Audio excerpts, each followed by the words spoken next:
Hi, my name is Tess Lord, and I'm a summer naturalist here at the Dorothy Pico Nature Center. Today we'll be going on a hike to explore the different habitats of the Los Hills. Almost every place on Earth is a habitat, from the very bottom of the ocean to the tippy top of the highest mountain. A habitat can be as small as a decomposing log or as big as a vast ocean. A habitat is where plants and animals live or exist together. In order to survive, plants and animals have special needs that need to be met.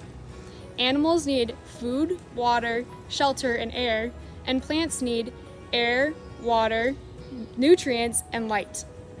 In a habitat, all of these needs should be met in order for plants and animals to survive. There are a couple different factors that shape habitats. Climate and geology play a large role in the formation of these Los Hills.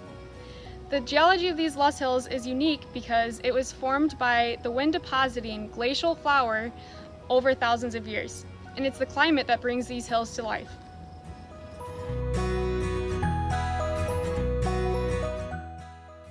Behind me we can see that there's a sharp ridge of one of the hills, and it has a lot of loose dirt, which is the perfect opportunity for a badger to make its home there, or we've also seen some foxes around here.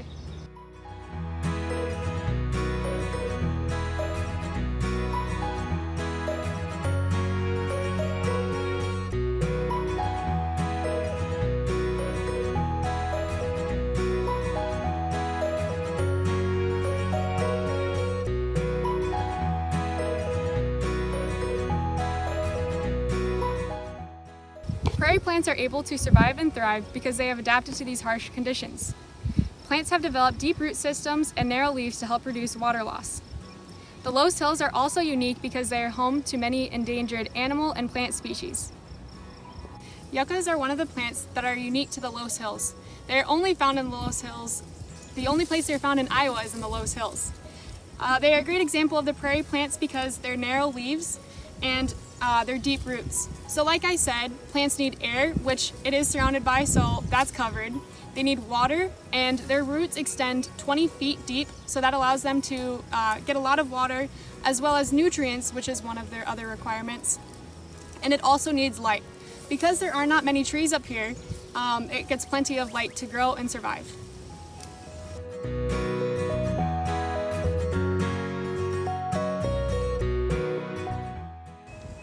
Wildfires, elk, and bison used to keep our Iowa prairies healthy.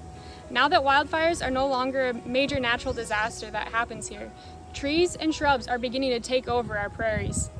The trees and shrubs create shade, which then create a new habitat for all the organisms living there.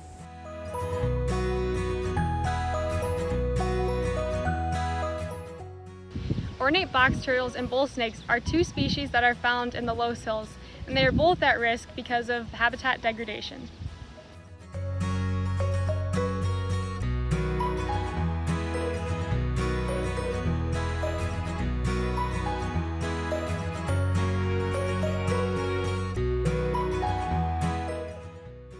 Woodlands are another of the Los Hills landscapes. They have lots of trees which during the summer have leaves, but during the fall they will drop their leaves, and that changes the habitat for these animals.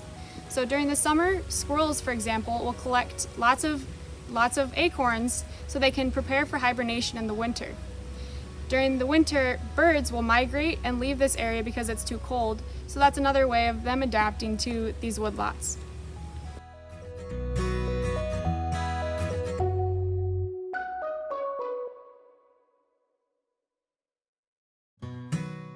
Here you can see the ground is raised from a mole. This is the mole's habitat. It will live underground and burrow for food. The burrows it makes, if they're left from the mole and the mole is no longer there, they can be used by snakes or ground squirrels or burrowing owls.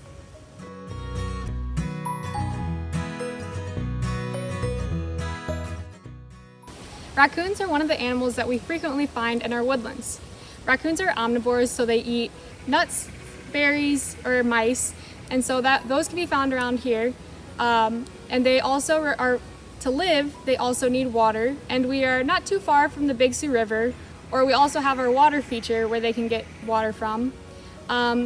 Air is another requirement to live, and the pollution, we don't have much air pollution here, so they have good air to breathe, and shelter is the last requirement.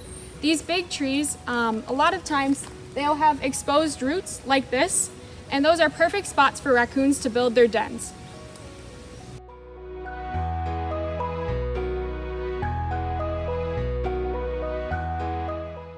Dead trees make great homes for animals. On this tree, you can see many holes which have been made by woodpeckers. They will peck holes into trees as they search for food, and they can also live in these holes.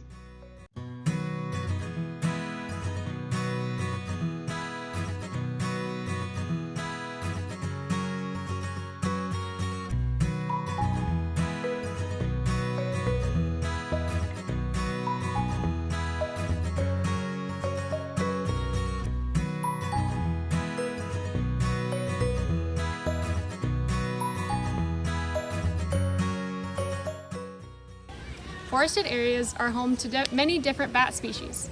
Some species can be found living in trees under bark, but other species may be found in our bat box, or if you maybe have made a bat box. Some species prefer man-made structures over the trees, and so here we can find big brown bats in our bat box.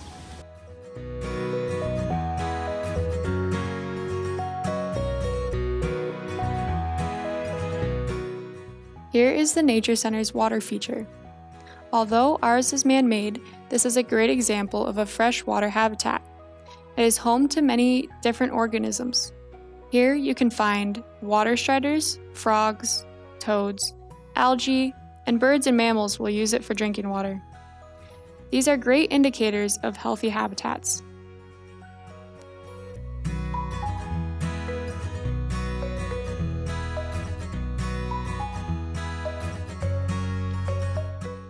Here at the Nature Center, you can find tadpoles living in our water feature.